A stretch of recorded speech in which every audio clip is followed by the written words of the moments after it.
ဟုတ်ကဲ့ပါခင်ဗျာပထမဆုံးကျွန်တော်အိမ်မိတ်ဆက်ပါမယ်ကျွန်တော်ကနာမည်ကတော့ရင်မအောင်လို့ခေါ်ပါတယ်လက်ရှိမှာကျွန်တော်ဒီ Sharda University မှာ BTech IT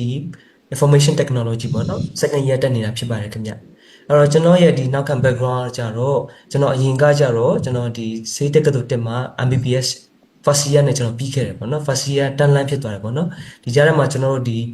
COVID တွေဖြစ်တယ်နိုင်ငံရေးတွေဖြစ်တဲ့ခါကျတော့ဒီကြောင်းနားလိုက်ရတယ်ပေါ့နော်အခါကျတော့ကျွန်တော်ကဒီအာနိုင်ငံခြားမှာတင်တော့တင်ရှင်တယ်ပေါ့နော်ဒါပေမဲ့လည်းကြားထဲမှာကျွန်တော်3-4နှစ်လောက်တော့ဒီတိုင်းwaste ဖြစ်သွားတယ်ပေါ့နော်ဘယ်ကြောင်းတက်ရမလဲဆိုတာမသိဘူးဖြစ်ခဲ့တာပေါ့နော်အဲ့တော့ကျွန်တော်အာချိန်ကာလတော်တော်များများတော့ကျွန်တော်ဒီကြောင်းတွေကိုလိုက်စုံစမ်းနေပေါ့နော်အဲ့တော့ကျွန်တော် time ဘက်ကိုစုံစမ်းနေပြီးရင်ကျွန်တော် Europa ဘက်ကိုစုံစမ်းနေပေါ့နော်ဒါပေမဲ့လည်းကျွန်တော်ရဲ့နောက်ခံ background ကတိတ်မတောင့်တဲ့အတွက်ကြောင့်မလို့ဒီလိုနိုင်ငံတွေကကျတော့ကျွန်တော်မှတ်လို့မရဘူးဖြစ်သွားတယ်ပေါ့နော်အဲ့ခါကျတော့ကျွန်တော်ကတက်ချင်တာဗာတက်ချင်လဲဆိုရင် time မှာရှိတဲ့သမက်ဆတ်တို့မဟီဒိုတို့ဘာလို့တက်ချင်တယ်အပြင်နောက်တစ်ခု Ramsit တို့ဘာလို့တက်ချင်တယ်ပေါ့နော်အဲ့ခါကျတော့သူကចောင်းစိတ်ကတော့သူကတက်နိုင်တဲ့နေရာမှာရှိရဲဒါပေမဲ့လည်းနေစားစိတ်ကအရင်များတယ်ပေါ့နော်အဲ့ခါကျတော့ဘာရှာလဲဆိုရင်ဒီမဟီဒိုတို့ဒီသမက်ဆတ်တို့နဲ့ ranking တူတဲ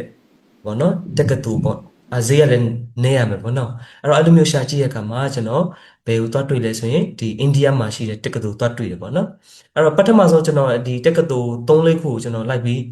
းစုံစမ်းတယ်ပေါ့နော်မြန်မာပြည်မှာကြော်ကြားတဲ့တက္ကသိုလ်ကအဲဒီ private university ရဲ့3-4ခုလောက်ရှိရပေါ့နော် namely ဆိုရင်တော့ဒီပရူးလို့ရှိမယ်မာဝတီလို့ရှိမယ်အပြင်ရှားတာရှိမယ်ပေါ့နော်အဲ့တော့စသချင်းတော့ကျွန်တော်ကဒီကျောင်းဈေးအသက်တာဆုံးဖြစ်တဲ့မာဝတီ University ကျွန်တော်တက်မယ်ပေါ့နော်အဲ့လိုမျိုးစဉ်းစားလိုက်တာအခါကျတော့ကျွန်တော်ပို့ဒီကျောင်းရဲ့ပေါ့နော် campus တွေဘယ်လိုရှိလဲအပြင်ကျောင်းသားတွေဘယ်လိုပေါ့နော်သူတို့ရဲ့စာသင်တဲ့ပုံစံတွေဘယ်လိုရှိလဲဆိုတော့ကျွန်တော်ပြန်လေ့လာကြည့်တဲ့အခါမှာအဆင်မပြေခဲ့ဘူးပေါ့နော်အရင်ပြီးရင်ဒီနယ်ဘက်လေးရောက်တယ်လို့ကြားတယ်စားတော့ကလည်းတိတ်အဆင်မပြေဘူးအဲ့လိုမျိုးကြားတဲ့အခါကျတော့အဆင်မပြေပြန်မှုဆိုပေမဲ့ကျွန်တော် Peru University ကိုရွေးတယ်ပေါ့နော်အဲ့ခါကျတော့လဲဘာဖြစ်လဲဆိုတော့သူကဂူဂျာရတ်မှာရှိတဲ့တက္ကသိုလ်ဖြစ်တယ်ပေါ့နော်နည်းနည်းဝေးတယ်အရင်အလှမ်းဝေးတယ်ပေါ့နော်နောက်ပြီးရင်သူကဘယ်လိုဖြစ်လဲဆိုတော့ဒီအစားအသောက်တွေဖြစ်အဆင်မပြေပါတော့ cultural shock တွေအရင်ရတယ်ပေါ့နော်အဲ့လိုကြားတဲ့ခါကျတော့လေကျွန်တော် admission တော့ယူလိုက်ပြီးပြီအဲ့လိုမျိုး Peru University မှာ admission ယူပြီးမှနောက်ပိုင်းကျတော့မှကျွန်တော်ပြန်ပြီးလေ့လာကြည့်တဲ့အခါမှာတိတ်အဆင်မပြေဘူးဆိုတဲ့ခါကျတော့ကျွန်တော်ဒီရှာတာဘက်ကိုရောက်လာတယ်ပေါ့နော်အဲ့တော့ကျွန်တော်ကို recommend ပေးတာကကျတော့ဒီ daily ကိုရောက်နေပြီးသားအကူတယောက်ကနေပေါ့တော့ recommend ပေးတာပေါ့နော်အခါကျတော့ကျွန်တော်ကလိုက်ပြီးတော့မှစူးစမ်းကြည့်တဲ့အခါမှာ Sharda University ကကျွန်တော်အတွက်အဆင်ပြေဆုံးအသက်တော်ဆုံး university ဖြစ်တယ်ဆိုတော့ကျွန်တော်တွေ့တော့ကျွန်တော်ဒီကိုလာခဲ့တယ်ပေါ့နော်ဒါပေမဲ့ကျွန်တော်ကဒီရန်ကုန်ကနေပြီးမှတိုက်ရိုက်တော့မလာခဲ့ဘူးပေါ့နော်ဘယ်လိုမျိုးဖြစ်သွားလဲဆိုတော့ကျွန်တော်ကအဲဒီကျောင်းစစမ်းနေရင်းနဲ့ကျွန်တော်ကဘယ်ဒူဘိုင်းဘက်ကိုရောက်သွားတယ်ပေါ့နော်ဒူဘိုင်းဘက်မှာခဏသွားနေနေတဲ့အခါကျတော့အဲ့နဲ့ဗီဇာနဲ့ပေါ့နော်ဒူဘိုင်းကနေပြီးမှအိန္ဒိယကိုဝင်မယ်ဆိုပြီးတော့မှစဉ်းစားသေးတယ်ပေါ့နော်ဒါပေမဲ့လည်းသူက long term visa ပေါ့နော်ဒီ student visa လို့ဘာလို့ဆိုရင်တော့ကျွန်တော်ကမိခင်နိုင်ငံနေပဲဝင်ရမှာဖြစ်တဲ့အတွက်ကြောင့်မလို့ကျွန်တော်ဒီရန်ကုန်ဘက်ကို10ရက်လောက်ပြန်ပြီးတော့မှအမြန်ဒီကိုပြန်လာခဲ့ရတယ်ပေါ့နော်ဒီရောက်လာခဲ့တယ်ပေါ့ဒါကတော့ကျွန်တော်ရဲ့နောက်ခံ background ဖြစ်ပါတယ်အဲ့တော့ပထမဆုံးအနေနဲ့ကျွန်တော်ပြောချင်တာဒီကျွန်တော်ဒီကျောင်းကို promote လုပ်နေရဆိုတာဒီကျွန်တော် agent ပုံစံမျိုး broker ပုံစံမျိုးလုပ်နေတာမဟုတ်ဘဲねဒီကျောင်းမှာကျွန်တော်လက်ရှိတက်နေတဲ့ကျောင်းသားအနေနဲ့ကျွန်တော် promote လုပ်တာဖြစ်ပါတယ်ခင်ဗျဟုတ်ပြီအဲ့ဆိုရင်နောက်တစ်ခုကကြတော့ကျွန်တော်တို့ဒီ Sharda University ဆိုတာဘာလဲပေါ့နော်အဲ့တော့ဘယ်လိုမျိုး facility တွေရှိလဲဆိုတာကိုကျွန်တော်အသေးစိတ်ရှင်းပြပါမယ်အဲ့တော့ Sharda University ကကျွန်တော် location အပြည့်ဆိုရင်ဘယ်မှာရှိလဲဆိုရင်ကျွန်တော်ဒီ New Delhi မြို့ပေါ့နော်ဒီအိန္ဒိယနိုင်ငံရဲ့ New Delhi မြို့အနားမှာရှိတဲ့ Greater Noida ဆိုတဲ့မြို့မှာရှိပါတယ်အဲ့တော့ကျွန်တော်တို့ကဒီလေနဲ့လာမယ်ဆိုရင်တော့ဒီ New Indira Gandhi ဆိုတဲ့လေစစ်ကနေဆင်းမယ်အပြင်ကား2နာရီလောက်စီးရင်တော့ဒီကျွန်တော်တို့ကျောင်းရောက်မယ်ပေါ့နော်အဲ့တော့ကျွန်တော်ရဲ့ဒီကျောင်း campus ကသူက63ဧကရှိရပေါ့နော်ဒီနွေတားမြို့မှာတော့အကြီးဆုံး campus ရှိတဲ့အကျောင်းပေါ့နော်အဲ့ဒီကျောင်းကိုကျွန်တော်တို့ကအဲ့ university ကိုကျွန်တော်တို့ school ပေါင်းပေါ့နော်ကျွန်တော်တို့ဒီကျောင်းငယ်ပေါင်း14ခုနဲ့ဖွဲ့စည်းရတယ်ပေါ့နော်အဲ့တော့ဘာကျောင်းတွေရှိလဲဆိုရင်ကျွန်တော်တို့က engineering ကျောင်းရှိမယ် medical ကျောင်းရှိမယ် business ကျောင်းရှိမယ်law school ရှိမယ်เนาะအဲ့လိုမျိုးအသီးသီးတော့ခွဲထားတယ်ပေါ့နော်အဲ့တော့အဲ့ဒီ school ထဲမှာကျွန်တော်က department တွေရှိတယ်ပေါ့နော် department ဆိုတာဌာနပေါ့နော်ကျွန်တော်ဆိုရင်ဘာ department လဲဆိုရင် CSE department လို့ခေါ်တယ် Computer Science and Engineering department ပေါ့နော်အဲ့တော့ကျောင်းစီကြီးရဲ့အတွက်ကြောင့်မလို့သူရဲ့ management ကလည်းသူကအာသူဘယ်လိုပြောရမလဲသူက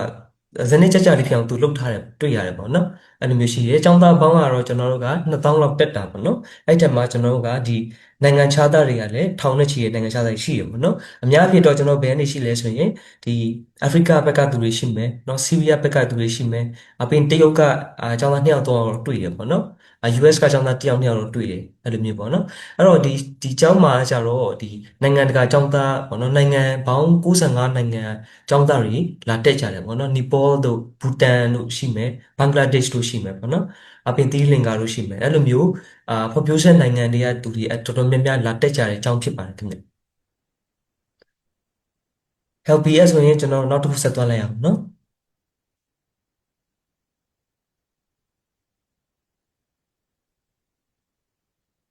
ဟုတ်ပြီနောက်တစ်ခုကကျတော့ကျွန်တော်တို့ဒီ admission requirements ပေါ့နော်အဲ့တော့ကျောင်းမှာဝင်ခွင့်ရဖို့အတွက်ကျွန်တော်တို့ကဘာတွေလိုအပ်လဲ first of all ကျွန်တော်ပထမဆုံးအနေနဲ့ကျွန်တော်တို့ဒီမြန်မာ citizen ဖြစ်ရမယ်ပေါ့နော်မြန်မာမှတ်ပုံတင်ကိုက်ထားတဲ့သူဖြစ်ရမယ်နောက်တစ်ခုကကျတော့ကျွန်တော်တို့က passport ဒါမှမဟုတ် UNHCR ကတ်ရှိထားသူဖြစ်ရမယ်ပေါ့နော်မရှိသေးရင်ကျွန်တော်တို့ကဒီကျောင်းမတက်ခင်တော့အမှီရအောင်လုပ်ထားရမယ်ပေါ့နော်အဲ့တော့တချို့တွေကကျတော့ကျွန်တော် UNHCR ကတ်တွေကတချို့တွေမရှိကြသေးဘူးတချို့တွေကကျွန်တော်တို့ဒီမီဇိုရမ်ဘက်ကိုရောက်နေကြတယ်ပေါ့နော်အခါကျတော့ကျွန်တော်တို့ကအရင်ဆုံးမီဇိုရမ်ကနေပြီးမှဒေလီလာမယ်ပေါ့နော်ဒေလီရောက်တဲ့ခါကျမှဒေလီမှာရှိတဲ့ဒီ UNHCR ရုံးမှာကျွန်တော်တို့က registration လုပ်အောင်မှာဖြစ်ပါတယ်သူကကြာချိန်အပြည့်တော့ကျွန်တော်တို့ကနှစ်ပတ်ကနေတစ်လထိကြာနိုင်တယ်ပေါ့နော်ဘာလို့လဲဆိုတော့ကျွန်တော်တို့ဒီ UNHCR ဆိုရင်ပထမတစ် appointment ယူရတယ်ပေါ့နော်ဒီရက်ချင်းယူမယ်နောက်တစ်ရက်မှာကျွန်တော်တို့ကဒီကိုယ့်ရဲ့ information တွေထည့်ပေးရတယ် bio data တွေထည့်ပေးရတယ်ပေါ့နော်နောက်တစ်ရက်ဆိုရင်ရပြီပေါ့နော်အဲ့တော့2ရက်3ရက်တွားရတယ်ပေါ့နော်ဒါပေမဲ့ကျွန်တော် appointment ယူတဲ့ကြာချိန် appointment ယူတာကကျွန်တော်ကြားထဲမှာနှစ်ပတ်လောက်ချနိုင်တာဖြစ်တဲ့အတွက်ကြောင့်မလို့နှစ်ပတ်ကနေတစ်လအတွင်းရနိုင်တယ်လို့ယူဆလို့ရတယ်ပေါ့နော်passport သမားတော့ကျွန်တော်တို့ကထွေထူးပြောကြမလို့ပါဘူးငကိုကတည်းကရှိကိုရှိနေရမှာပေါ့နော်အပြင် passport တက်တန်းသည် at least အနည်းဆုံး6လတက်တန်းရှိရမှာပေါ့နော်ကဲဒါကကျတော့ minimum criteria ပေါ့နော်ကဲနောက်ထပ်ကျွန်တော်တို့က bachelor program နဲ့ master program နှစ်ခုပေါ့နော်အဲ့တော့ bachelor program ကကျတော့ပုံမှန်ပြကျွန်တော်3နှစ်ဒါမှမဟုတ်4နှစ်အဲ့တော့ BSc တွေဆိုရင်ပုံမှန်3နှစ်ဖြစ်မယ်ကျွန်တော် BTech တို့ဆိုရင်4နှစ်ဖြစ်မယ်ပေါ့နော်အဲ့တော့ကွာခြားချက်တွေကတော့နည်းနည်းပါးပါးရှိတယ်BSc ဒီသူကဒီ science ဘက်ကိုသူသွားတယ်ပေါ့နော်သူကစာတွေ့ကိုပုံများတယ်ပေါ့နော် BTech ကကျတော့သူကindustrial oriented ပေါ့နော်ကျွန်တော်တို့ဒီအဲလုပ်ငန်းခွင်သုံးတာပို့ပြီးတော့မှအာရုံစိုက်တာပေါ့နော်အကြောင်းပြီးအလုပ်ကိုင်အဆင်ပြေတော့သူကဒါတက်ရည်ရွယ်ပြီးတော့မှသူ train ပေးတာပေါ့နော်ဒါ BTech သူက၄နှစ်တက်ရတယ်နော်အဲ့တော့ bachelor program အတွက်ဘာတွေလိုအပ်လဲဆိုရင်ကျွန်တော်တို့ဒီ high school certificate ရှိရမယ်အဲ့တော့ကျွန်တော်တို့ဒီ high school certificate ဆိုတဲ့နေရာမှာကျွန်တော်တို့ဒီ2020မတိုင်ခင်နော်2020နဲ့2020မတိုင်ခင်မှာကျွန်တော်ကဇနိဟောင်း10တန်းဆိုတာရှိတယ်လေနော်အဲ့တော့အဲ့ဒီဇနိဟောင်း10တန်းအောင်လက်မှတ်လည်းရတယ်ဒါမှမဟုတ်2020နောက်ပိုင်းမှာပြောင်းလဲလာတဲ့ဒီဇနတစ်ပညာရေးပေါ့နော် grade 12 certificate လည်းရတယ်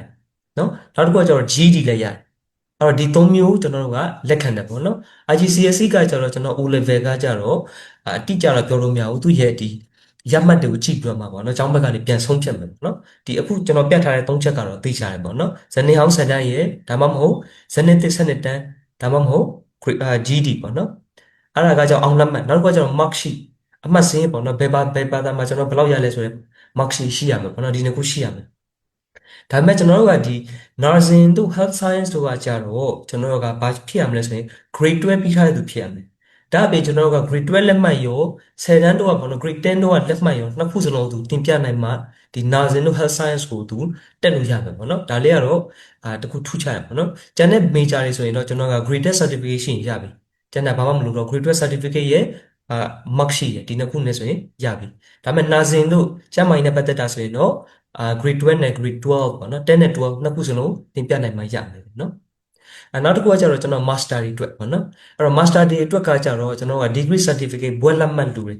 နောက်တစ်ခုကကျတော့ကျွန်တော်တက်ခဲ့တဲ့တက္ကသိုလ်ရဲ့ပေါ့နော်ပေါ့ကျွန်တော်3နှစ်ဆိုလဲ3နှစ်4နှစ်ဆိုလဲ4နှစ်ပေါ့နော်အဲ့4နှစ်စလုံးရဲ့အာ transcript လို့ကျွန်တော်ဒီတချို့တွေမှာနောက်ဆုံးနေ့ရဲ့ transcript ပဲရှိတဲ့သူတွေရှိတယ်အဲ့တော့ဆိုရင်အဆင်မပြေဘူးပေါ့နော်ကျွန်တော်က4နှစ်စလုံး transcript ရှိမှရမှာဖြစ်ပါတယ်ခင်ဗျအဲ့တော့ဒါကကြတော့ admission requirement ပါနောက်တစ်ခုကကျတော့ school fees ကျောင်းလက်ခဘယ်လောက်ရှိလဲပေါ့နော်အဲ့တော့ဒါဒီကျွန်တော်က scholarship အပြီးကိုကျွန်တော်တွက်ပြထားတာဖြစ်ပါတယ်ခင်ဗျhello ကျွန်တော်အတန်ကြားလားဟုတ်ကဲ့နော်ထောင်နေပါရဆရာကြားရတယ်ဟုတ်ကျွန်တော်အတန်ကြားပါတယ် ရှင်းရလားခင်ဗျဟိုတယောက်ကကျွန်တော်အတရှင်းပါတယ်န်မကြီးဘူးလို့ပြောရှင်းတယ်နော်ဟုတ်ပြီခင်ဗျအဲ့တော့ school fee အခုကျွန်တော်တွက်ပြထားတဲ့ဥဟုတ်စ္စာတွေကပြီပါတယ်တော့ဟုတ်ကဲ့ခင်ဗျာကျေးဇူးပါအခုကျွန်တော်ပြထားတဲ့ဥစ္စာတွေကကြတော့ဒီ scholarship အပီးပေါ့နော်အဲ့တော့နောက်ပိုင်းကျရင်ကျွန်တော်အခုဒီ slide နဲ့ကျွန်တော်ဘာ scholarship တွေသူ့ဘက်က offer လုပ်ထားတာရှိလဲဆိုတော့ကျွန်တော်ပြပါမယ်အခုဒီ slide ကကြတော့ scholarship တွက်ပြီးသားပေါ့နော် scholarship အပီးစီဘယ်လောက်ပေးရလဲဆိုတော့တွက်ပြထားတာဖြစ်ပါတယ်အဲ့တော့ first year ဒီကျွန်တော်ကပုံမှန်ပြည့်ဆိုရင်ကျောင်းလာခ tuition fee ကဒေါ်လာ1600နဲ့ဒေါ်လာ2500ကျရှိတယ်ပေါ့နော် အဲ့တော့ကျွန်တော်ကဒီအပြင်ကျွန်တော်က admission fee ဆိုတာပေးရတယ်အဲ့တော့ admission fee ဆိုတာဒီကျွန်တော်ပုံမှန်အဖြစ်ကျောင်းတိုင်းမှာရှိရပေါ့နော်ကျွန်တော်ထိုင်းဘက်ကကျောင်းတွေမှာလည်းရှိတယ်ဒီဘက်အိန္ဒိယဘက်ကကျောင်းတွေမှာလည်းရှိရပေါ့နော်အဲ့တော့ဒီ admission fee ကကြတော့ကျွန်တော်ဝင်ခွင့်အာပေးရတဲ့ပတ်စံပမာဏပေါ့နော်အဲ့ဒီမှာကျွန်တော်ကဘာတွေပါလဲဆိုရင် admission fee ပါတယ် exam fee ပါတယ်ကျွန်တော်တစ်နှစ်ပတ်လုံးစာမွေး၄ခါပြရတယ်ပေါ့နော်တစ်နှစ်ပတ်လုံး၄ခါပြရတယ်အဲ့ဒီ၄ခါစလုံးအတွက် exam fee ပါတယ်နောက်တစ်ခုကျတော့ FRO ဆိုတာက Foreigner Registration Office ပေါ့နော်အဲ့တော့သူကဘာလဲဆိုရင်ကျွန်တော်က visa နဲ့လာတဲ့သမားတွေအတွက်အဲ့တော့ကျွန်တော်က visa နဲ့လာပြီပေါ့နော်တန်ရုံးကနေပြီးတော့မှခွင့်ပြုချက်ပေးလိုက်ပြီတစ်နှစ်ပေးတယ်ဒါပေမဲ့ဒါနဲ့မပြည့်သေးဘူးကျွန်တော်တို့ကဒီအိန္ဒိယကိုရောက်ပြီဆိုရင်အိန္ဒိယမှာရှိတဲ့နိုင်ငံခြားသားမှတ်ပုံတင်ရုံးဆိုတာရှိတယ်အဲ့ဒီကိုသွားပြီးတော့မှကျွန်တော်တို့ကမှတ်ပုံတင်လက်မှတ်ထုတ်ရတယ်ပေါ့နော်အဲ့ဒီ FRO ကိုကျွန်တော်ကကျောင်းဘက်ကနေလုပ်ပေးပြီးသားအဲ့တော့ဒါကြောင့်မလို့ကျွန်တော်တို့ကဒီ FRO fee တွေပါသူကတခါလေးပေါင်းထည့်ထားတယ်ပေါ့နော်အဲ့ဒါဒီဘယ်လောက်ကျလဲဆိုရင်ဒေါ်လာ900ကျမှာဖြစ်ပါတယ်ဒါဒီဘယ်ចောင်းသားမဆိုဘယ်မေဂျာမဆိုရွေးရင်တော့သူဒေါ်လာ900ပေးဖို့ပေးရမယ်ပေါ့နော်အဲ့ဒီဒေါ်လာ900ရမှပဲကျွန်တော်တို့ကadmission letter ဆိုတော့သူတို့ထုတ်ပေးမှာဖြစ်ပါတယ်နောက်ပိုင်းကျတော့မှကျောင်းမတက်ခင် tuition fee သွင်းပေါ့နော်အဲ့တော့ tuition fee သွင်းတဲ့နေရာမှာနှစ်နှစ်ရှိတယ် annually ပေါ့နှစ်စဉ်တစ်နှစ်စာကိုကျွန်တော်တစ်ခါတည်းသွင်းမလားဒါမှမဟုတ် semester wise လားပေါ့နော်semester နှစ်ခုကိုတစ်ခုချင်းစီခွဲပြီးတော့မှကျွန်တော်သွင်းမလားဆိုတဲ့ပုံမှာမူတည်ရဲ့ဥပမာထားပါတော့ကျွန်တော်ရဲ့ကျောင်းလခက1900ဆိုပါစို့နော်အဲ့တော့ကျွန်တော်ဒီတစ်နှစ်စာကိုကျွန်တော်တစ်ခါတည်းသွင်းလိုက်ရင်1900ပဲပေးရမယ်ဒါမဲ့လည်းကျွန်တော်ကနှစ်ခုခွဲမယ်ပေါ့နော် semester wise ကျွန်တော်ပေးရဆိုရင်1900ရဲ့တစ်ဝက်က850ပေါ့နော်ဒါပေမဲ့ကျွန်တော်850နဲ့ပေးရအောင်ဘာလို့လဲဆိုတော့ semester တစ်ခုဆိုရင်သူက extra 50ထပ်တောင်းတယ်ထပ်ပို့တောင်းတယ်ပေါ့နော်အဲ့ခါကျတော့ကျွန်တော်က900နှစ်ခါပေးလိုက်ရတယ်ဖြစ်သွားတယ်ပေါ့နော်အဲ့တော့ငကူမူရင်1900ဒေါ်လာစီအခုကျွန်တော် semester wise နဲ့ခွဲပေးလိုက်တဲ့ခါကျတော့100ထပ်ပို့သွားတယ်1800ဖြစ်သွားတယ်နော်အဲ့ဒါကကြတော့ကျွန်တော်တို့ရဲ့ budget ပေါ်မှာမူတည်ပြီးမှကျွန်တော်ဆုံးဖြတ်ရမှာဘာလို့ငါဒီ semester wise ပေးမလားဒါမှမဟုတ် annually ပေးမလားဆိုတာဆုံးဖြတ်ရမှာဖြစ်ပါတယ်အဲ့တော့ဒါ first year ပေါ့နော်အဲ့တော့ second year ကနေစပြီးတော့မှဘာကွာသွားလဲဆိုတော့ကျွန်တော် admission fee ကကြတော့250ပဲကျန်တော့တယ် first year မှာဒေါ်လာ900ဒါပေမဲ့ second year ကနေစပြီးတော့မှကျွန်တော် admission fee ကတော့250ဖြစ်သွားမှာဖြစ်ပါတယ် လောနေလိုက်ပါ sorry ကျွန်တော်နောက် slide ဆက်သွားမယ်နော်ကဲနောက်တစ်ခုကကျတော့ကျွန်တော်ဒီ scholarships နော်အဲ့တော့ပုံမှန်ပြဆိုရင်ကျွန်တော်တို့ကဒီကျောင်းကနေ offer လုပ်တဲ့ scholarship က2မျိုးရှိတယ်ပေါ့နော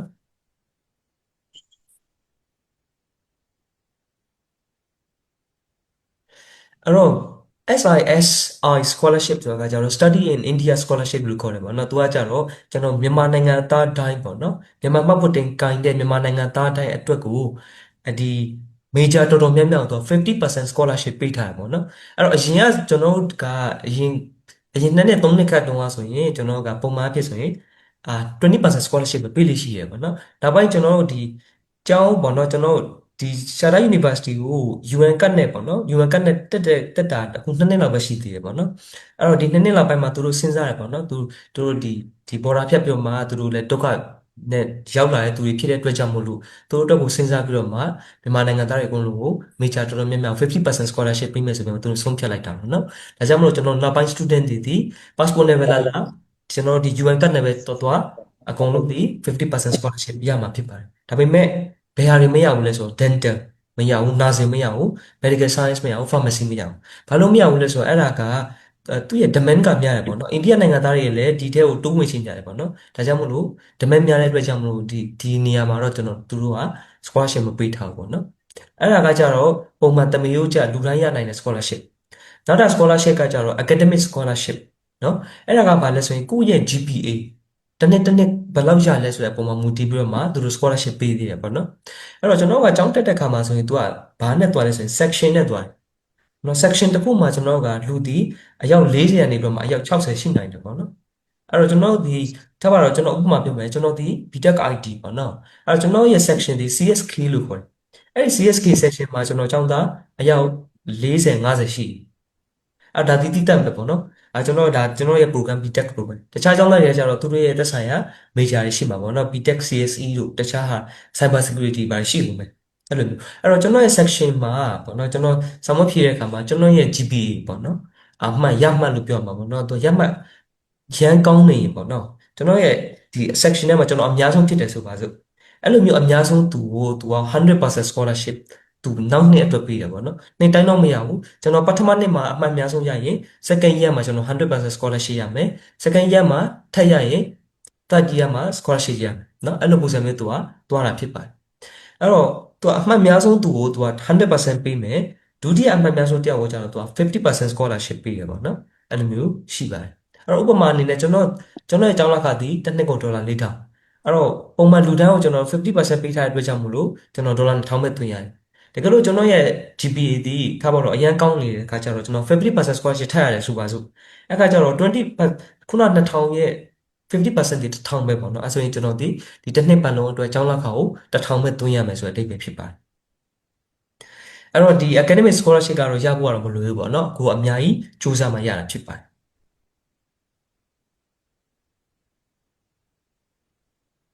ကဲဟုတ်ပြီအဲ့တော့ဒီ slide မှာကျတော့ကျွန်တော်ကဒီ major အများစုရဲ့ scholarship fees တွေကိုကျွန်တော်ပြထားတာဖြစ်ပါတယ်ခင်ဗျအဲ့တော့ annual tuition fees after 50% scholarship အဲ့တော့ကျွန်တော်က computer science တို့ IT AI တို့ cloud computing cyber security ဒီ major တွေကိုကျတော့ကျွန်တော်ကတစ်နှစ်ကိုဒေါ်လာ2000ပေးရတယ်ပေါ့နော်ဒါကကျွန်တော် tuition fee ပဲပြောနေရနော်စောနပြောတဲ့ကျွန်တော် admission fee ဒေါ်လာ900ကျတော့လူတိုင်းမဖြစ်မနေထပ်သွင်းရမယ်ဒါဒီအခုကျွန်တော် tuition fee ပဲပြောနေသေးတယ်နောက်တစ်ခုကကျတော့ BCA လို့ခေါ်တယ်ပေါ့နော် Bachelor of Computer Applications ပေါ့နော်အဲ့တော့ဒါကကျတော့သူကဒေါ်လာ1500သွင်းရတယ်ပေါ့နော်ဒေါ်လာ1500ရှိတယ်အဲ့ဒါကျတော့သူကဘာလဲဆိုရင်ကျွန်တော်တို့ဒီအိန္ဒိယတွေတက်များတယ်ပေါ့အိန္ဒိယတို့ဘင်္ဂလားဒေ့ရှ်တို့အဲ့ဒါသူတွေတက်များတဲ့ major တစ်ခုပေါ့နော်သူလည်းကွန်ပျူတာနဲ့သက်ဆိုင်တဲ့ major ပါပဲအဲ့တော့ BCA က1500အဲ့တော့နောက်တစ်ခုကကျတော့ electronics တို့ mechanical တို့နောက်တစ်ခုက civil engineering တို့ပေါ့နော်ဒီ major တွေကကျတော့တစ်နှစ်ကိုဒေါ်လာ2000ရှိပါတယ်နောက်ပြီးရင်ကျွန်တော်က mathematics တို့ chemistry တို့ data science တို့ biochemistry တို့ဆိုတာကကျတော့သူကကျတော့တစ်နှစ်ကိုဒေါ်လာ1900နောက်တစ်ခုBCom finance ပေါ့နော်သူက accounting တို့ finance တို့သူက ACCA နဲ့တွဲထားတယ်ပေါ့ UK က ACCA ဘာသာရပ်နဲ့တွဲထားတဲ့ဥစ္စာလို့ဆိုတော့သူကဈေးတော့နည်းနည်းကြီးတယ်တစ်နှစ်ကိုဒေါ်လာ2500ပေးရတယ်နောက်တစ်ခုကကျတော့ကျွန်တော်က BBA IB ပေါ့နော် International Business လို့Human Resource Management လို့နော်နောက်ကကျတော့ Banking လို့ Supply Chain Management လို့ဒီလိုမျိုးဘာသာရပ်တွေကကျတော့တစ်နှစ်ကိုဒေါ်လာ1900ပေးရတယ်ပေါ့နော်တချို့တွေက BBA ပြီးသွားပြီး MBA တက်ချင်တယ်ပေါ့နော် MBA နှစ်ဆိုရင်တစ်နှစ်ကိုဒေါ်လာ3000ကျမှာဖြစ်ပါတယ်ခင်ဗျ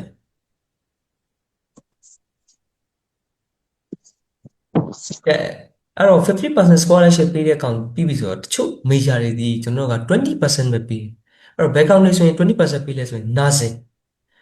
ဒီ20% scholarship ပေးတဲ့ခါကျတော့ဘယ်လောက်သွင်းရမလဲဆိုရင်2560ဒေါ်လာဖြစ်သွားမယ်နောက်တစ်ခုကကျတော့ physiotherapy ဒါလည်း50% scholarship ပဲရမယ် sorry 20%ပဲရမယ်2880နောက်တစ်ခုကကျတော့ BSc MRI Radio Technology Laboratory ပေါ့နော် Radiology Laboratory Technology ဒီလိုမျိုး major တွေပေါ့နော်သူကကျန်းမာရေးနဲ့ပတ်သက်တဲ့ major တွေဒါတွေဆိုရင်လည်းတစ်နှစ်ကို2560ဒေါ်လာပေးရတယ်ပေါ့နော်အဲ့တော့ဒီနေရာမှာဒီ major တွေအတွက်ကကျတော့ကျွန်တော်တို့ဘက်ကနေပြီးတော့မှကျောင်းဘက်ကိုအတက်နိုင်ဆုံးညှိနှိုင်းပြီးတော့မှပျိုးပေးရဆိုရင်တော့50% scholarship လောက်ထိရနိုင်တယ်ပေါ့နော်ဒါပေမဲ့ကျွန်တော်ဘက်ကအာမတော့မခံနိုင်သေးဘူးသူဒီလူအရေအတွက်ပေါ့နော်ဒီမှာလူဘယ်နှစ်ယောက်လောက်ကြံသေးလဲပေါ့နော်ဘယ်နှစ်ယောက်စာကြံသေးလဲဆိုတာပုံမှာကြည့်ပြီးတော့မှကျောင်းဘက်ကနေပြီးမှပြန်စဉ်းစားပေးမယ်လို့ပြောတယ်ပေါ့နော်အဲ့ဒါတော့ကိုယ့်ရဲ့ကန်တရားပုံမှာမူတည်သွားပြီပေါ့နော်ကဲအဲ့တော့20% scholarship ပေးတဲ့ program ပြီးရင်လုံးဝ scholarship တစ်ခုမှလုံးဝမပေးထားတဲ့ program တွေကဘာတွေလဲဆိုရင် Bachelor of Dental Surgery တော့ဘက်ဆိုင်ရာဆေးပညာပေါ့နော်ဒါကကျတော့တစ်နှစ်ကိုဒေါ်လာ6000ပေးရတယ်ပေါ့နော် Master ဆိုရင်တော့တစ်နှစ်ကိုဒေါ်လာ12000ပေးရတယ်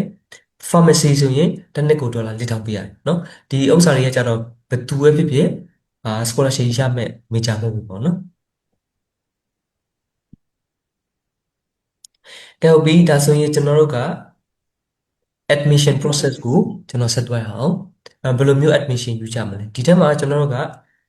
ကျွန်တော်ကျောင်းအပ်ပေးပြီးသားသူတွေလည်းပါတယ်ကျောင်းမအပ်ရသေးတဲ့သူတွေလည်းပါတယ်အဲ့တော့ကျွန်တော်တို့က admission process ဒီဘယ်လိုလာမလဲဆိုပထမတစ်ချက်ကျွန်တော်တို့က offer letter ရေးယူရတယ် offer letter ဆိုတာဒီကျောင်းဘက်ကနေပြီးမှကျွန်တော်တို့ကိုကျောင်းတက်ခွင့်ပေးရပေါ့နော်ကမ်းလှမ်းလိုက်တဲ့ letter ပဲရှိသေးတယ်ပေါ့နော်အဲ့တော့ဒီ letter ရဖို့အတွက်ကကျွန်တော်ကပထမဆုံးကိုယ့်ရဲ့ documents တွေကိုပို့ပေးရတယ်ဘာတွေပို့ပေးရမလဲဆိုရင်မှတ်ပုံတင်ပို့ပေးရမယ်နော်ကျွန်တော်ဒီ passport သမားတွေကကြတော့ passport ရဲ့ senator အောင်လက်မှတ်ရဲ့အမှတ်စဉ်ရဲ့ဒါပို့ပေးရမယ် UN သမားတွေကကြတော့ UN ကတ်တကယ်လို့ UN ကတ်မရှိသေးဘူးဆိုရင်မှတ်ပုံတင်ရဲ့အောင်လက်မှတ်ရဲ့မက်ဆေ့ရဲ့ဒါပို့ပေးရမယ်အဲ့ဒါကိုကျောင်းဘက်ကနေကြည့်ပြီးတဲ့အခါကျတော့ဒီကျောင်းသားကိုဒီ major အတွက်ကိုသူကလက်ခံပေးနိုင်တယ်ဆိုရင်သူ့ဘက်ကနေပြန်မှစပြီးတော့မှ offer letter ထုတ်ပေးရပေါ့နော်အဲ့တော့အဲ့ဒီ asset တွေဆိုရင်ဘာမှမပေးရသေးဘူးဒီတိုင်း free ပေါ့နော်ဒီတိုင်းကျောင်းဘက်ကနေပြီးတော့မှကမ်းလှမ်းလိုက်တဲ့သဘောပဲရှိသေးတယ်ကဲနောက်တစ်ချက်ကကျွန်တော်ဘာလုပ်ရမလဲဆိုရင် admission ယူရမယ်admission ဆိုတာကကြတော့ကျွန်တော်ဝင်ခွင့်ဘောနော်ကျောင်းမကမ်းလှမ်းတာကိုကျွန်တော်တို့ကလက်ခံပြီးတော့မှဝင်ခွင့်တောင်းတာပေါ့နော်အဲ့အတွက်ကကြတော့ကျွန်တော်တို့က admission fee ဒေါ်လာ900သွင်းပေးရမယ်ပေါ့နော်ဒီဒေါ်လာ900သွင်းပြီးတဲ့ခါကျမှပဲကျွန်တော်တို့ကကျောင်းဘက်ကနေပြီးတော့မှ admission letter ကိုထုတ်ပေးမှာဖြစ်ပါတယ်အဲ့တော့အဲ့ဒီ admission letter ကိုဘယ်နေရာမှာတောင်းရမလဲဆိုရင် passport သမားတွေအတွက်အရေးကြီးပါတယ်အဲ့တော့ကျွန်တော် passport သမားတွေဒီ visa ရှောက်အောင်ပေါ့နော် student visa ကိုကျွန်တော်တို့က embassy တန်ရုံးကိုကျွန်တော်တိုက်ရိုက်ဝင်ရမယ်အဲ့ဒီတန်ရုံးဝင်တဲ့အခါမှာကျွန်တော်တို့ကကျောင်း admission letter ကိုကျွန်တော်တို့ကပြရမယ်ပေါ့နော်အဲ့တော့ admission သွင်းပြီးမှပဲကျောင်းဘက်ကနေပြီးတော့မှ admission letter ရဲ့ visa request letter လို့ခေါ်တဲ့ဒီ visa တောင်းခံတဲ့ကျောင်းဘက်ကနေပြီးတော့မှ request လုပ်တဲ့ letter ဒီနှစ်ခုကိုကျောင်းဘက်ကနေထုတ်ပေးမှဖြစ်ပါတယ်ဒီ document တွေပါမှပဲဒီဘက်ကဒီအာ MSc ဘက်ကလည်းသူက visa ထုတ်ပေးမှဖြစ်ပါတယ်အဲ့တော့ကျွန်တော် visa India visa ထဲမှာပေါ့နော်ကျွန်တော်ရဲ့ visa လေးကျွန်တော်ပြပါ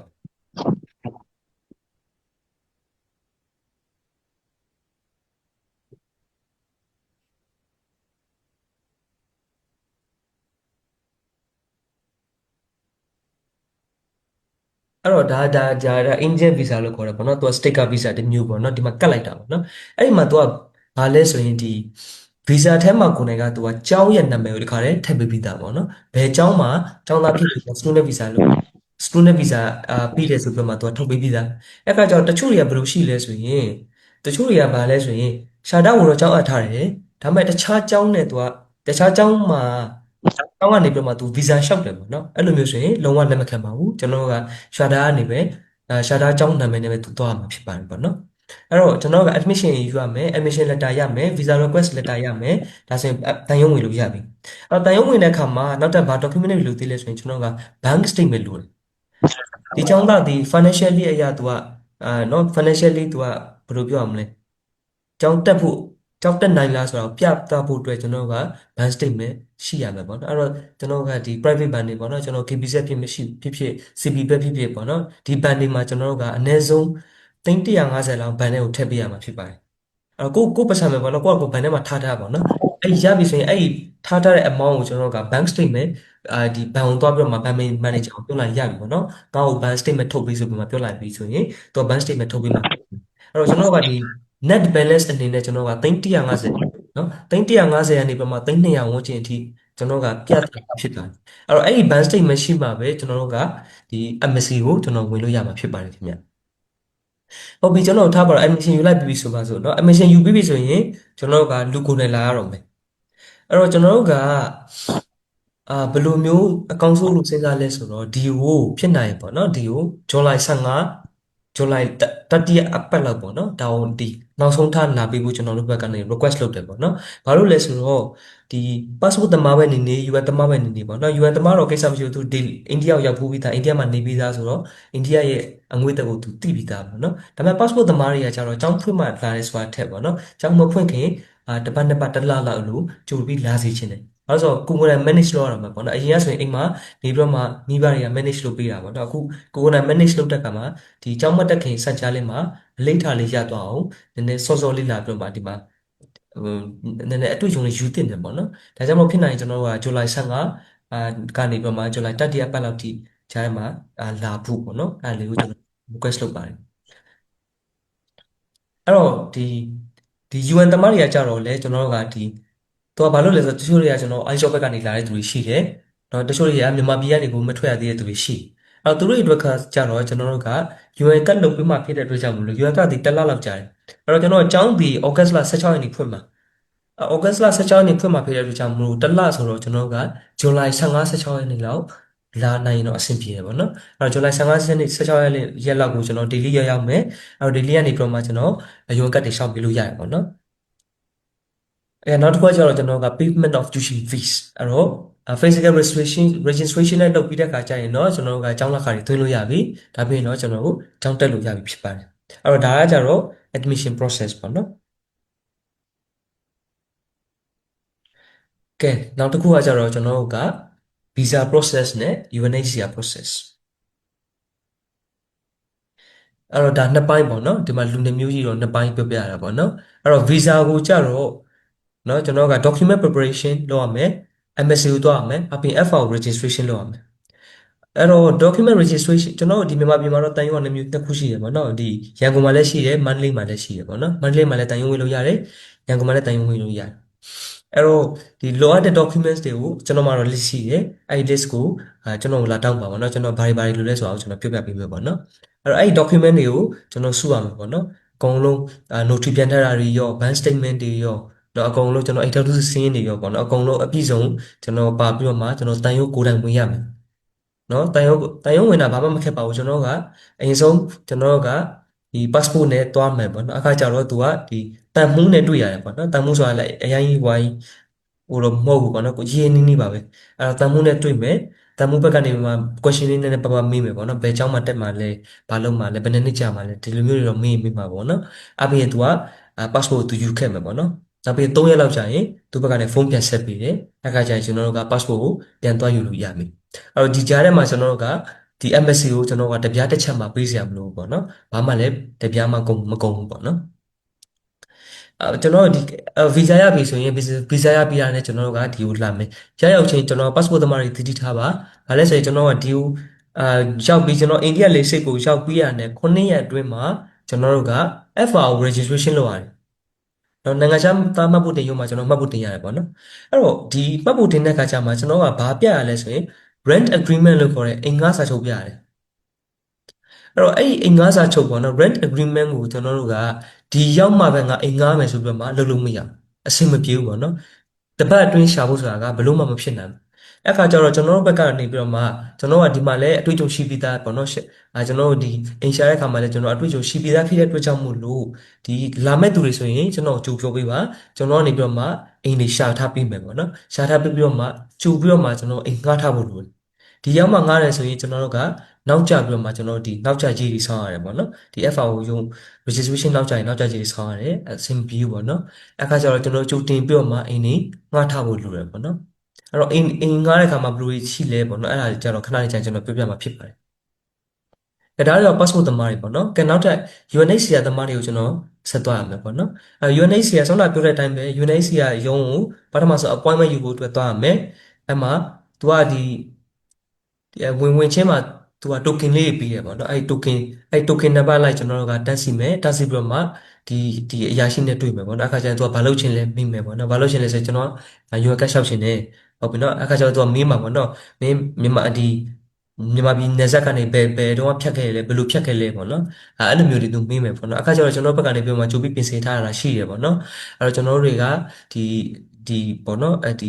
မြန်မာပြည်ဘက်မှာဘယ်လိုအခြေအနေရှိတာမို့လို့ကျွန်တော်တို့ကဒီကိုပြီးလာရပါပေါ့နော်အဲ့လိုမျိုးတွေကိုယ့်ဘက်ကနေပြီးတော့မှအာပြင်ဆင်ထားဖို့လို့ပြောတတ်အောင်ပြင်ဆင်ထားဖို့လို့လုပ်တယ်ပေါ့နော်အဲ့လိုတော့ရှိမယ်ဒါပြီးတော့ physical registration ပေါ့နော်ကိုကဒီကိုယ့်ရဲ့ biometric data တွေပေါ့နော်အဲ့ဒါတွေကိုပြရမှာဖြစ်ပါတယ်ဒါပြီးတော့ကျွန်တော် UN ကတ်ရမယ်ပေါ့နော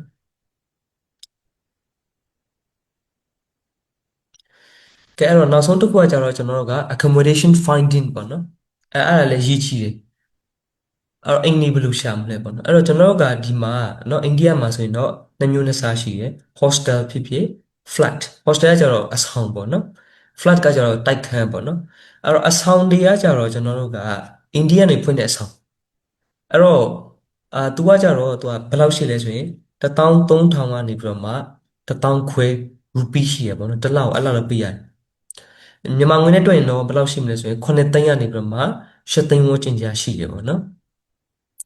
အဲ့တော့သူ့မှာလည်းအားတာချေအားနဲ့ရှယ်ရှိတယ် အားသာချက်ကကြတော့သူဒီအစာအသောက်ကျောင်းအကျိုးအပူအကုန်လုံးထည့်ထားပြီးသားအပြင်ဘောနော်သူ့မှာအကုန်လုံးပြင်ဆင်ပေးပြီးသားဖြစ်သွားတယ်ပေါ့နော်ကျွန်တော်ဘာမှလည်းပူစရာမလိုတော့ဘူးစားသပ်ဖို့အတွက်ဘာမှပူစရာမလိုတော့ဘူးအကုန်လုံး ready made ဖြစ်သွားတယ်ပေါ့နော်ကဲအဲ့ဒါအကောင်းကျိုးပေါ့ကဲသူ့ရဲ့မကောင်းတဲ့အချက်တွေကဘာလဲဆိုရင်ပထမတစ်ချက်ကကျွန်တော်တို့ကမြန်မာတွေနဲ့ဆိုရင်တော့သူက cultural shock ရနိုင်တယ်ဒါဆိုတော့သူတို့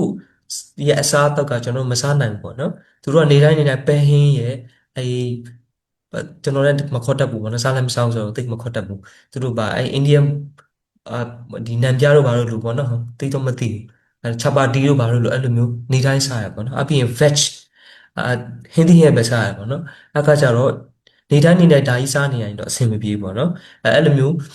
းအာဒီအစားအသောက်နဲ့နည်းနည်းပါးပါးအာရွေးချင်တဲ့သူတွေဆိုရင်တော့ hostel ကတိတ်အဆင်မပြေဘူးပေါ့နော်အဲ့တော့ကိစ္စမရှိဘူးအစားအသောက်ကြိုက်တာကျွေးစားလို့ရတယ်ဆိုရင်လည်းသူဆိုရင်တော့ hostel ရွေးလို့ရတယ်ပေါ့နော်နောက်ထပ်တစ်ခုအားနည်းချက်ကဘာလဲဆိုရင် hostel fee တွေကျွန်တော်တို့ကတစ်လချင်းစီပေးရတာရှားတယ်ကျွန်တော်၄လစာတစ်ခါတည်းပေးရတာမျိုးရှိရယ်၆လစာတစ်ခါတည်းပေးရတာမျိုးရှိရယ်တစ်နှစ်စာတစ်ခါတည်းပေးရတာမျိုးရှိရယ်အဲ့တော့ကျွန်တော် amount ကနည်းနည်းများတယ်ပေါ့နော်ဟောထားပါတော့ကျွန်တော်တစ်နှစ်ကိုမြန်မာငွေ၈သိန်းကျမယ်၆လစာပေးရမယ်ဆိုရင်48သိန်း350အဲ့မျိုးပုံချပေးဖို့ကကြတော့နည်းနည်းအခက်အခဲရှိနိုင်တယ်ပေါ့နော်အဲ့လိုမျိုးသူတွေအတွက်ကကြတော့ကျွန်တော် apartment ပေါ့နော်ဒီတိုက်ခန်းကိုရွေးကြတယ်ပေါ့နော်အဲ့တော့တိုက်ခန်းကကြတော့ကျွန်တော်တို့ကဒီမှာကျတော့ကျွန်တော်ကဘာရှိလဲဆိုရင် unfurnished လို့ခေါ်တဲ့ဥစ္စာရှိမယ် semi furnished လို့ခေါ်တဲ့ဥစ္စာရှိမယ် fully furnished လို့ခေါ်တဲ့ဥစ္စာရှိမယ်အဲ့တော့ unfurnished ဆိုတာကကြတော့တိုက်ခန်းကအခက်အလွတ်ပဲဘာမှမပါဘူးအဲ့ဒါ unfurnished semi furnished ကကြတော့ကတင်လေးပိုင်ပါမယ်เนาะကတင်လေးတွေပါတယ်တခြားတစားပလာလေးတွေနည်းနည်းပါတယ်ပေါ့နော်အဲ့ဒါ semi furnished fully furnished ကကြတော့ AC ပါမယ်เนาะနောက်ကကြတော့ရေကတစ်တာပါတယ်နောက်ပြီးရင်ဒီရေသားဆက်တွေပါတယ်ပေါ့နော်ကတင်တွေပါတယ်အကုန်လုံးအပြည့်စုံပါတယ်ဒါကြောင့် fully furnished အခုကျွန်တော်တို့ပြပေးထားတဲ့ဥစ္စာကကြတော့ဒီပုံမှန်အဖြစ်ပေါ့နော်ကျွန်တော်နှစ်ယောက်နေမဲ့အခန်းပေါ့နော်နှစ်ယောက်တစ်ခန်းမှာတစ်ယောက်ကိုဆိုရင်ရူပီ6000ကနေပြီးတော့မှ8000ကျတယ်ပေါ့နော်အဲ့တော့3သိန်းကနေပြီးတော့မှ4သိန်း4သိန်းခွဲအဲ့လောက်ထိပေးရပါတယ်ပေါ့နော်အဲ့တော့ဒါအခက်ခက်တက်တက်ပဲပေါ့နော်ဒါဆိုရင်ကျွန်တော်ကဒီအစားအသောက်နဲ့ဒီအသွားအလာအတွက်ကျွန်တော်ထပ်ကုန်ပါပေါ့နော်အဲ့တော့ကျွန်တော်ကကြတော့ဒီရောက်ကလေးကနေပြီးတော့မှအစကတည်းကကျွန်တော်ကဒီ apartment နဲ့ပဲနေရပေါ့နော်ကိုယ်တငယ်ချင်းတွေနဲ့စုပြီးတော့မှတီးတက်ကိုယ့်နဲ့ကိုယ်နေတယ်ကိုယ့်နဲ့ကိုယ်ချက်စားတယ်ပေါ့နော်အဲ့တော့ကျွန်တော်အတွက်ဆိုရင်ဘယ်လောက်ကုန်လဲဆိုတော့အိမ်လက6000လောက်ကုန်တယ်နောက်ပြီးအစားအသောက်ကကြတော့တစ်ပတ်ကိုရူပီ900ပေါ့နော်အဲ့တော့တစ်လောက်ဆိုရင်တော့ရူပီ2000လောက်ကုန်တယ်ပေါ့နော်အပြင်ကျောင်းသားပြန်ကြတော့2000 3000ဝန်းကျင်လောက်ကုန်တယ်ပေါ့နော်အခါကျတော့တွက်ကြည့်လိုက်ရင်တော့1000 1000 1000 အဲ့လောက်ဝန်းကျင်တော့ကုန်တယ်ပေါ့နော်အဲ့တော့သူ့မှာလည်းအားသာချက်ကဘာလဲဆိုရင်အာ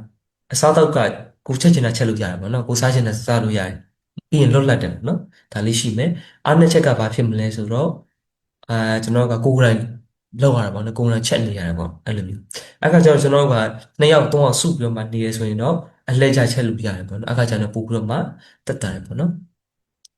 ်အဲ့တော့နောက်ဆုံးအနေနဲ့ပေါ့နော်ဒီမှာရေးတဲ့ချက်ကကြတော့ in any case we have to prepare 1 week before your arrival အော်တပတ်ပေါ့နော်တပတ်အလိုမရောက်ခင်တပတ်ကတည်းကနေပြီးမှကျွန်တော်တို့ဘက်ကပြင်ဆင်ပေးရမှာဖြစ်ပါတယ်ဒါကြောင့်မလို့မလာခင်တပတ်အလိုကြိုပြီးတော့မှအသိပေးရမှာဖြစ်ပါတယ်ကဲနောက်ဆုံးအနေနဲ့ကျွန်တော်တို့ဘက်ကနေပြီးတော့မှဘာတွေကူညီပေးလဲပေါ့နော်အဲ့တော့ကျွန်တော်ဒီចောင်းသားတယောက်ဖြစ်တယ်ကျွန်တော်ရဲ့ဒီပေါ့နော်ဒီတခြားအကြောင်းအနေနဲ့ရှင်ရင်ကျွန်တော်တို့ရဲ့အကြောင်းဒီ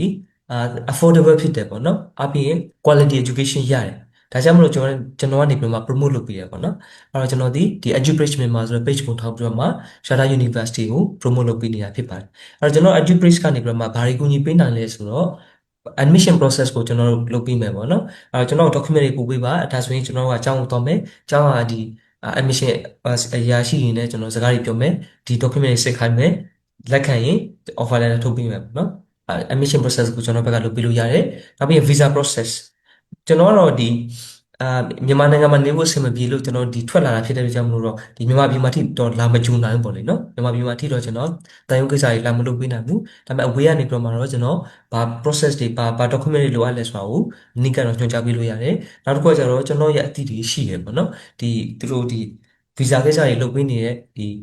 လုပ်ငန်းရှင်တွေရှိရပေါ့နော်သူတို့နဲ့လည်းချိတ်ပေးလို့ရတယ်ပေါ့နော်နောက်တစ်ခုကကျတော့ UNHCR registration process ဒါတော့ဒီနေဆက်ကနေလောက်ရောက်လာတဲ့သူတွေအတွက်ပေါ့နော်ကျွန်တော် UN ရုံးခေါ်သွားပြီးတော့မှ သူ့အတွက်လိုအပ်တဲ့ဥစ္စာတွေလုပ်ပေးမှာဖြစ်ပါတယ်နောက်တစ်ခုကကျတော့ house finding ပေါ့နော်အဲ့တော့အိမ်ရှာတာပေါ့နော်ကျွန်တော်ဒီကိုရောက်ချင်းတုန်းကကျွန်တော်ကနည်းနည်းအဲကြောက်တဲ့ထဲမှာပါတယ်ပေါ့နော်ဘာကြောက်လဲဆိုတော့အိန္ဒိယဆိုတာကျွန်တော်တခါမှမစင်စားဘူးတဲ့နိုင်ငံပေါ့နော်ရောက်လာကြောက်တတ်ဖို့တော့မစင်စားဘူးတဲ့နိုင်ငံအပြင်လေအဲ့လိုမျိုးအခုလိုမျိုးဒီရောက်မှသာကျွန်တော်သိတယ်ပေါ့နော်ဟိုမြန်မာတွေများမယ်လို့လည်းကျွန်တော်မထင်ဘူးပေါ့လေနော်အခါကျတော့ကြောက်တယ်ပေါ့နော်ကျွန်တော်ကဒီကျွန်တော်အသိတွေကကျတော့အင်္ဂါပေးမယ်ပေါ့နော်ကြိုးပြောထားရပေါ့နော်ကျွန်တော်တို့အိမ်ရှာပေးထားမယ်ပေါ့အိမ်ရှာပေးထားတယ်တွေ့ပြီးကျွန်တော်ပတ်စံလွှဲပေးလို့ပြောတယ်အခါကျတော့ကျွန်တော်ကြောက်နေမလွှဲရဘူးဖြစ်နေငါပတ်စံများဆုံးသွားမလားပေါ့နော်အခါကျတော့မလွှဲရတဲ့အခါကျတော့ကျွန်တော်မခါလိုက်ဘူးဒီရောက်မှကိုယ့်နဲ့ကိုစော်စားမယ်ပေါ့နော်အဲလူငယ်လည်းဖြစ်တဲ့အခါကျတော့တွေ့လည်းတွေ့ကြတယ်နော်အခါကျတော့ဒီရောက်မှရှာတဲ့အခါကျတော့ဘလို့မှရှာမတွေ့ဖြစ်နေအဲ့ခါကျတော့မှသူများရဲ့စီမှာကျွန်တော်အကူအညီတောင်းပြီးတော့မှအာနေရလောက်လေးပြန်ရှာပြီးမှနေလိုက်ရတယ်ပေါ့နော်အဲ့တော့ဒါကကျွန်တော်ရဲ့သင်ခန်းစာပေါ့နော်အဲ့တော့ဒီနောက်လာမယ့်ចောင်းသားတွေလည်းဒီလိုမဖြစ်အောင်ပေါ့နော်အဲ့တော့ကြိုပြီးတော့မှမလာခင်ကတည်းကနေကြိုပြီးပြင်ဆင်ထားမှာပေါ့နော်အဲ့လိုမျိုးအခါကျရင်လည်းကျွန်တော်မမြင်နိုင်တဲ့ဥစ္စာတွေမယုံတာတော့အဲ့ဒါယုံကြည်မှုဆိုတာကလည်းကျွန်တော်ရဖို့ဆိုတာခက်ခဲပါတယ်ပေါ့နော်ကိုမမြင်ကိုမရောက်ဘူးတဲ့ data ဆိုတော့လေနော်ဒါပေမဲ့လည်းတစ်ခါကျရင်လည်းကျွန်တော်စောစားရတာမျိုးရှိရပေါ့နော်ဒီလိုမျိုးမလုပ်ဘူးဆိုရင်လည်းကျွန်တော်တို့ဒီဆိုးကျိုးတွေအများကြီးရှိလာနိုင်တယ်ပေါ့နော်နောက်တစ်ခုကကျတော့ကျွန်တော်ဘာကူညီပေးနိုင်လဲဆိုရင် technical assist ပေါ့နော်လိုအပ်တဲ့ဒီနည်းပညာဆိုင်ကူညီရေးဘာတွေလဲဆိုရင်ကျွန်တော်ကဥပမာတချို့ကွန်ပျူတာတက်တဲ့သူတွေဆိုရင်ကွန်ပျူတာမဝယ်တတ်ဘူးဖြစ်နေရမျိုးတွေပေါ့နော်အဲကြရင်ကျွန်တော်တို့ကဒီဘယ်လိုလူမျိုးဆိုရင်ဘယ်လိုမျိုး specification နဲ့ဘယ်လိုကွန်ပျူတာဆိုဝယ်တက်လဲအဲ့လိုမျိုးတွေကျွန်တော်အကြံဉာဏ်ပေးမယ်တော့ကိုယ်တိုင်လည်းကျွန်တော်ဒီ site တွေမှာ like ပူပြီးတော့မှတော့ပေးမယ်ပေါ့နော်ဆိုတော့အဲ့လိုမျိုးတွေကျွန်တော်ဘက်ကကူညီပေးနိုင်တယ်ပေါ့နော်အဲ့တော့ကျောင်းနဲ့ပတ်သက်တာထပ်ပြီးဆုံးငတ်ရှင်နေဆိုရင်တော့ကျွန်တော်ရဲ့ဒီအာ +919718567347ဆိုတဲ့ဒီနံပါတ်ကို WhatsApp မှာဖြစ်ဖြစ် Viber မှာဖြစ်ဖြစ်ကျွန်တော်ဆက်သွယ်ပေးနိုင်လို့ဆက်သွယ်ပေးလို့ရတယ်ပေါ့နော်အဲ့တော့နောက်ဆုံး message ကကြတော့ we are not agents we will not charge any cost ကျွန်တော်တို့တွေကဘောနော်ကျွန်တော်တို့ဒီကျောင်းရဲ့ agent တွေမဟုတ်ပါဘူးအပြင်ကျွန်တော်တို့ဒီကျောင်းဘယ်လိုပြောရမလဲကျောင်းသားတွေကိုပို့ပေးနေတဲ့ agent တွေမဟုတ်ဘူးပေါ့နော်ဒါကြောင့်မလို့ကျောင်းသားတွေစီကနေပြမကျွန်တော်တို့တပြားတစ်ချက်မှကျွန်တော်တို့ကနေပြမ charges ကောင်းမှာမဟုတ်ပါဘူးပေါ့နော်ကျွန်တော်ဒီကျောင်း promote လုပ်ပေးချင်လို့ဒါကျွန်တော်တို့ကဒါတွေလုပ်နေတာဖြစ်ပါတယ်ခင်ဗျဆိုတော့ဒီနေ့အတွက်ကတော့ကျွန်တော်မျှဝေပေးချင်တာတော့ဒီလောက်ပါပဲအားလုံးကျေးဇူးတင်ပါတယ်ခင်ဗျ